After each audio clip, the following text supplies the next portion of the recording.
ขอเป็นแรงใจให้ส่งความห่วงใยจากใจคนเคยร่วมหวัง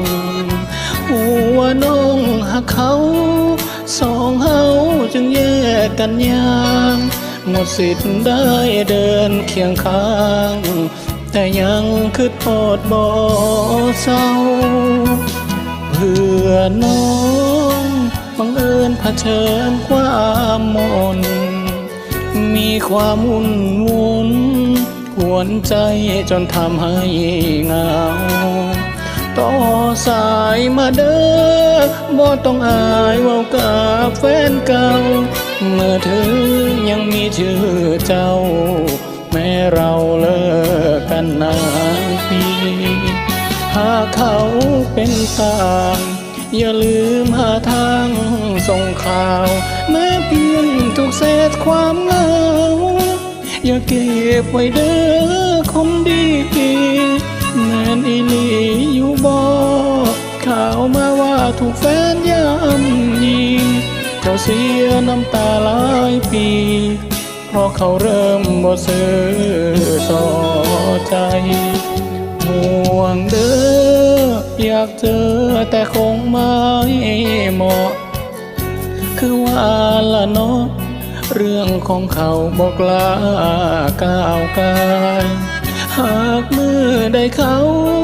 ทิ้งเจ้าไปมีผู้ใหม่อยากให้รับรู้ว่าอายยังใส่เบอร์เก่าอยู่เด้อ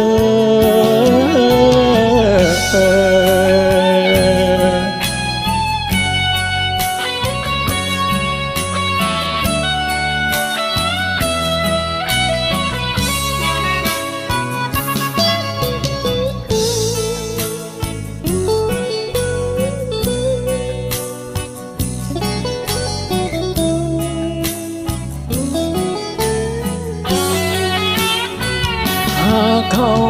เป็นต่างอย่าลืมหาทางส่งข่าวแม้เพียงทุกเศษความเหงา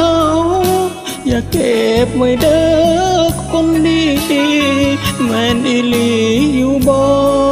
ข่าวมาว่าถูกแฟนย่ำยีเจ้าเสียน้ำตาหลายปีเพราะเขาเริ่มบ่ซื่อต่อใจห่วงเด้ออยากเจอแต่คงไม่เหมาะคือว่า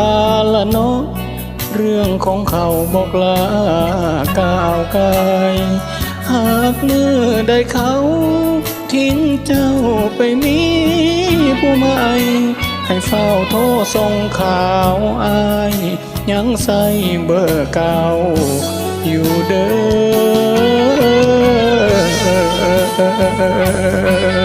อ